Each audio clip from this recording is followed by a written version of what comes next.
Second time বিয়ে করার পর হচ্ছে আসলে কি আমরা হচ্ছে যাদেরকে আমরা যারা এক নামে বুঝি তারা হচ্ছে আমাদের হচ্ছে সৎ মা হিসেবে।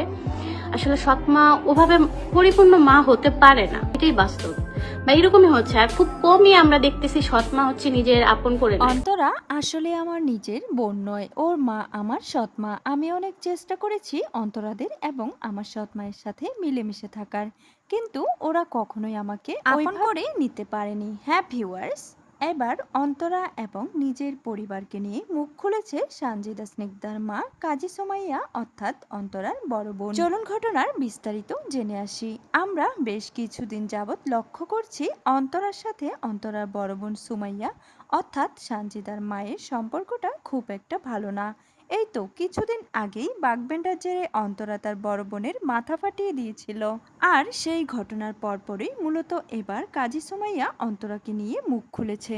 সে এসে জানান দিয়েছে অন্তরা নাকি তার আপন বোনই নয়, মূলত তার বাবা দুটি বিয়ে করেছিল। সে হলো প্রথম পক্ষের মেয়ে আর অন্তরা হলো তার বাবার দ্বিতীয় পক্ষের মেয়ে। শুধু তাই নয়, কাজী সুমাইয়া আরও জানান, আসলেই আমি বুঝতে পেরেছি সৎ মা কখনোই পরিপূর্ণ মা হতে পারে না।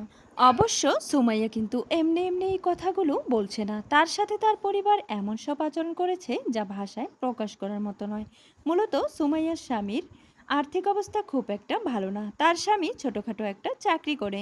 সে এবং তার মেয়ে সঞ্জিদা স্নিগ্ধা অনলাইনে কাজ করে কিছু টাকা কামায়, যেটা অন্তরাদের থেকে অনেকটাই কম। তাই তো অন্তরাদের পুরো পরিবার তাকে এবং তার স্বামীকে বেশ ছোট করে দেখে। এমনকি তাদের কোনো অনুষ্ঠানেও কাজী সুমাইয়া ও তার পরিবারকে সেরকমভাবে দাওয়াত করা হয় না। আর এই বিষয়টিতে মূলত ক্ষিপ্ত কাজী সুমাইয়া।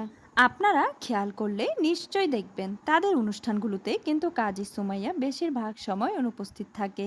তো এটাই হলো আসল কারণ। তাই তো আক্ষেপের সুরে কাজী সুমাইয়া লাইভে এসে জানান দিল তার ছোট বোন অন্তরা আসলেই তার সৎ বোন, কখনোই তার আপন হয়ে উঠতে পারেনি। আপন হলে তাকে আপন করে নিতে পারত। তো ভিউয়ার্স, এই সত্যটা জানার পর আপনাদের কি অনুভূতি অবশ্যই কমেন্ট করে জানাবেন।